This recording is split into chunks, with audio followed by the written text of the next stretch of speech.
Godinho, você tem uma firmeza na sua fala, mas com uma amorosidade que acho que é a única sua, né? Ele fala coisas assim, chama a responsabilidade com uma firmeza. Eu não sei, eu aprendi o seguinte: a verdade, ela tem que ser dita. É o sim, sim, o não, não. Você tem que falar, porque nós estamos vivendo esse momento. Mas, às vezes, com o propósito de você dizer a verdade, você fere. Porque ela tem que ser dita, as palavras têm que ser faladas. Então eu aprendi o seguinte, que para você falar uma verdade, você faz o seguinte: você bota um balde de amor e uma gota de verdade. Porque às vezes a gente bota um balde de verdade e uma gota de amor. Então eu procuro exercitar isso. Eu não sei se eu faço, mas eu me lembro disso para não expor assim de uma forma muito... Eu posso para dizer para você, o Jesus fez assim, né?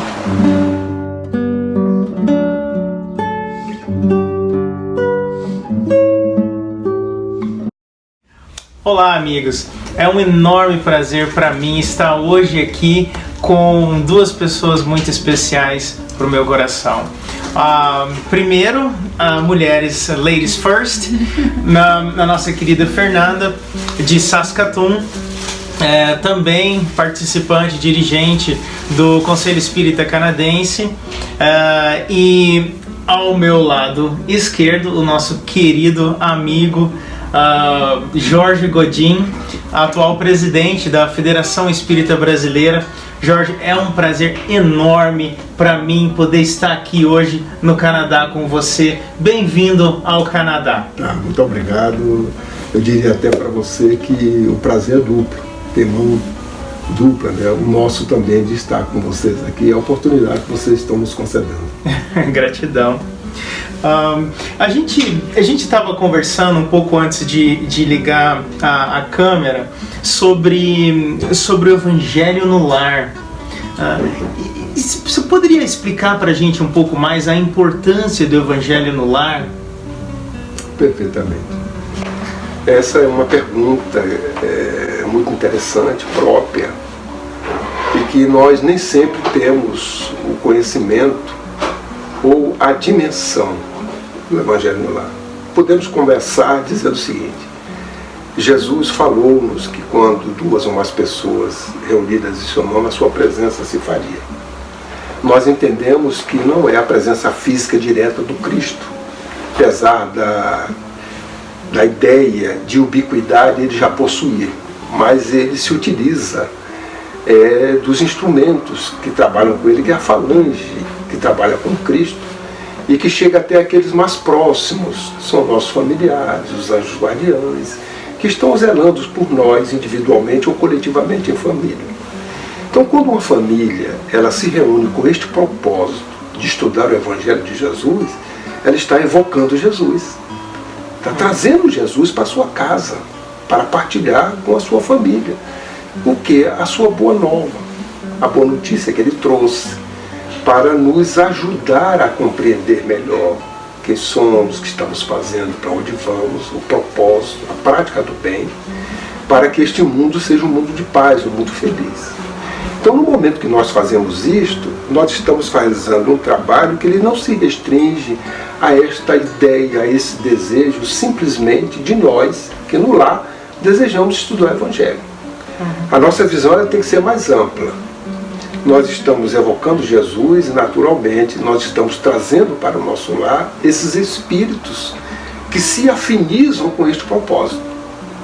Então, nós estamos trazendo nossos anjos guardiães, nós estamos trazendo os espíritos que trabalham com Cristo. E o Evangelho no lar, ele se faz em ambas as dimensões. Às vezes nós podemos estar no lar só duas pessoas, o esposo ou a esposa. Ou pode estar o esposo e a esposa e a quantidade de filhos que tem, que normalmente a família assim é constituída. Mas no plano espiritual não temos ideia. Uma hipótese.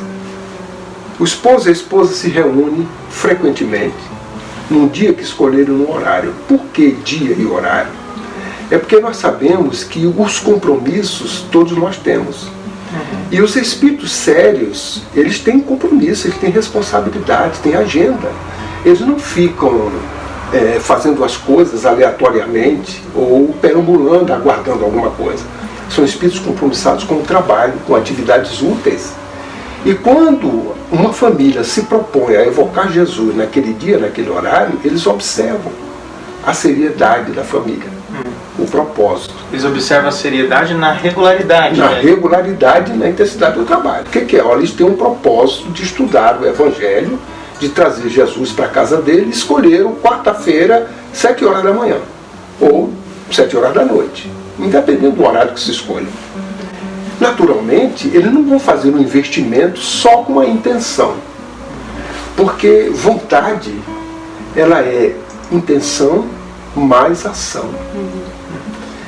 De intenção, a humanidade está cheia de boas intenções, mas falta a ação. Aí se fica, eu tenho vontade, mas a vontade você tem que unir essas duas coisas. Você tem que ter intenção mais ação. Se você não tiver isso, não tem vontade. Você fica só no propósito, na intenção. Então, o casal teve esse propósito, essa intenção. Eles aguardam a ação. Porque é a vontade que está se fazendo. E a vontade é a força maior que vem de dentro para fora. Aí o casal se reuniu naquele dia, primeiro dia, primeira semana. A presença de Jesus ali está, porque ele tem um anjo guardião que está velando por nós, zelando, ele observa e ele fica ali naquele primeiro momento. Segunda semana. Ele diz assim, eu vou dar um prazo aqui de X tempo. 1 mês, 2 meses, 3 meses, para ver a persistência da família. Não sei, eu estou falando tudo em campo hipotético. Né? Esse prazo é estabelecido, ele verifica e vê a seriedade da família, que o propósito é sério. Ele então toma iniciativas. Ele pode chegar ao plano mais alto, porque aquela prece que a família faz, quando ela é sincera, vem do seu próprio sentimento, ela ultrapassa as barreiras no plano espiritual, que vai a planos mais altos. E atinge, e lá é um pedido, que chega no plano mais alto, que aguarda a confirmação daquele pedido. Aquele espírito, provavelmente, ele vai pedir no plano espiritual que ali está se formando um ponto de luz, um núcleo aonde Jesus estará presente.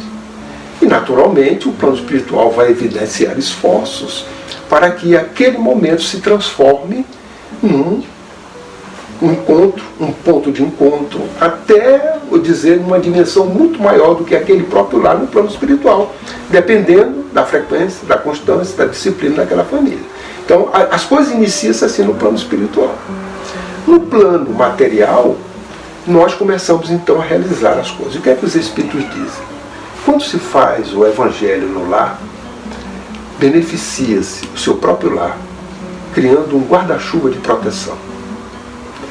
Quando nós lemos André Luiz, nós verificamos que uma determinada feita, ele chegou no Rio de Janeiro e veio para um ponto de encontro daquele grupo que ali se reunia, cada um ia realizar o seu trabalho e depois voltava, para dali deliberarem as próximas ações, ou retornar à pátria espiritual, ou permanecer ali realizando suas tarefas. Aquele era uma casa de uma viúva, que tinha, se eu não me engano, 3 filhos. E ela sobrevivia de costura, ela costurava. Um dos filhos era um filho que tinha vindo de uma região, não de nosso lar ou de um plano espiritual, mas de uma região ainda no umbral, onde é um espírito muito questionador. Mamãe, por que a gente só se alimenta uma vez? O meu vizinho, meus amigos aqui se alimentam mais de uma vez. E com uma certa rebeldia, e ela ia evangelizando, explicando que se alimentavam por aquela circunstância, procurando trazer no Evangelho no lar. André Luiz diz que naquele Evangelho no lar, naquela casa, tinha algo diferente, porque aquela noite era uma noite que chovia, chuva intensa, trovoada, e os espíritos que estavam à rua, eles procuravam abrigo nos alpendres das casas, porque eles, sendo tão materializados, eles se escondiam da chuva, que a gente sabe que não influencia, mas para eles sim, pela sua materialidade, e iam adentrando nos alpendres da casa. Aquela casa, eles não entravam. Aí André Luiz perguntou, mas por quê? Era justamente pelo estado vibratório que havia ali. eles não encontravam afinidade e iam para outras casas. Ela dorme, quando se emancipa, ele observa, já o seu esposo, que havia desencarnado, ali estava aguardando-a, conversando com eles, que ali estavam naquele encontro, que era o ponto, vamos dizer assim, era o ponto de encontro deles, um local de luz, onde eles vinham do plano espiritual, ali reuniam-se, cada um saía para suas tarefas, mas voltavam para aquele mesmo lugar, que era um abrigo, que era um ponto onde eles se encontravam ali num ambiente de sintonia com o trabalho que estava executando. O esposo estava aguardando. Ela cumprimenta a todos, já com uma luminosidade própria, diferente de quando ela estava no plano material, e os dois se despedem daquele grupo, deixando a casa à disposição dele para eles continuarem, porque eles iam realizar um trabalho no plano espiritual que estavam fazendo antes do nascimento e durante a vilegiatura. Então ela, encarnada, estava realizando com o esposo um trabalho no plano espiritual que eles tinham realizado desde antes e continuava mesmo encarnado. Então ali era um ponto de luz naquela casa, aonde eles se reuniam. Isso traz uma proteção à casa, no ambiente, até da invasão de qualquer espírito que ali chega. Porque ali você tem um ambiente onde o próprio fluido da casa elimina a entrada de espíritos que não estão afinizados, diferente de outro exemplo que André Luiz dá, que ele ia entrar num apartamento, e naquele apartamento o mentor falou: André Luiz, aqui nós vamos ter que mudar a nossa vibração para adentrar sem ser percebido. Porque tem um espírito aqui dentro que ele toma conta da casa. Ele está afinizado com o dono. André Luiz entra, eles veem, o espírito não percebe. E diz a André Luiz que o senhor estava sentado numa poltrona, lendo o jornal. E de repente ele pega um uísque, coloca no copo, chamado copo, que não tinha nem gelo, e toma aquilo que parecia um néctar, no sentido dele. Quando ele toma, os perispíritos se entrosam tanto que ele não percebe qual é o perispírito de um nem do outro. Porque o desencarnado estava se alimentando daqueles fluidos no momento que ele deglutia o uísque, que ele não podia beber, mas ele era o instrumento ao qual ele se alimentava do mesmo vício quando estava encarnado. E ele tomava conta da casa. Quando alguém ia entrar, ele dizia, autorizava ou não entrar. Então ali mais um ensinamento, de um exemplo, onde você faz o evangelho, de onde você não faz. As presenças que nós trazemos para os nossos lados, porque andamos nas ruas, voltamos. Então, no Evangelho no Lar, ele tem essa proteção. Essas reuniões, ela protege o próprio edifício que você mora. Se você mora no edifício, suponhamos que tem uma caixa d'água, a água ela é preparada e fluidificada, preparando aquele ambiente e beneficia todo mundo.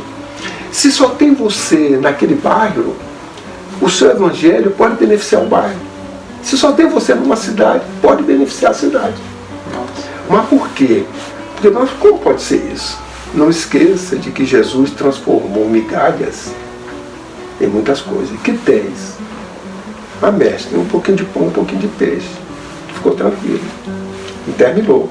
Ele multiplicou aquelas migalhas, alimentou todo mundo em abundância, que levaram até para casa depois. Então as nossas migalhas, quando nós estamos com Cristo, elas são multiplicadas. Então você fazendo o Evangelho no Lar, você tem duas pessoas em sintonia com Ele, vibrando, orando. E que todos esses benefícios poderão acontecer em função do contexto, do local, da persistência. Porque os espíritos não vão investir em alguém que não tem disciplina, não tem responsabilidade e não tem compromisso. Então, se eu quiser abrir o Evangelho lá agora e achar que hoje eu fiz o Evangelho e que amanhã minha casa está protegida, eu preciso demonstrar isso. Né? Porque não é assim de um momento para o outro, é uma conquista, é uma construção. Então, o Evangelho no Lar tem benefícios que esses são apenas aqueles que nós temos conhecimento, que a literatura nos traz, né, que os Espíritos nos trazem, mas são benefícios incalculáveis que nós não temos ideia do que pode acontecer. Eu imagino até você estar no Evangelho no Lar, o papai e a mamãe que já desencarnou, vir visitar-nos no Evangelho no Lar, a gente nem percebe. Talvez aquela lembrança vaga, ou na nossa prece, lembrar dele, dos entes queridos, etc. E a alegria dele de estarem chegando no nosso lar e verificando esse ambiente espiritual. Que às vezes estão espíritos sendo tratados naquele Evangelho. Porque eles sabem, se eu abro o Evangelho aleatoriamente, naturalmente esta abertura será indicada pelo plano espiritual. Eu vou abrir naquilo que é necessário. Se eu leio o Evangelho de forma sistematizada, eles sabem perfeitamente qual a semana, qual o dia que aquela lição vai cair. Então, se ele tiver espíritos que aquele Evangelho no lar já se transformou pela seriedade num ponto de socorro, eles sabem perfeitamente que naquele dia da semana, naquele horário, tem aquela lição do Evangelho. Eles podem trazer espíritos que aquela lição vai tocá-los. E eles serão atendidos, sem ser uma reunião mediúnica. Porque aquela mensagem, os comentários, vai fazer com que eles se conscientizem da realidade dele. Aí o plano espiritual acolhe. Mas o instrumento foi o Evangelho. Se não é feito de forma sistematizada, na abertura, o que a gente abrir pode servir para nós ou para eles. Porque às vezes você abre essa semana uma lição, aí a semana que vem é a mesma lição. Pode ser que na outra semana seja a mesma lição. Você diz, mas gente, foi por aqui. Então, a gente deve lembrar. Muito frequente. Então, mas a gente deve lembrar. Primeira hipótese, talvez seja para meu aprendizado.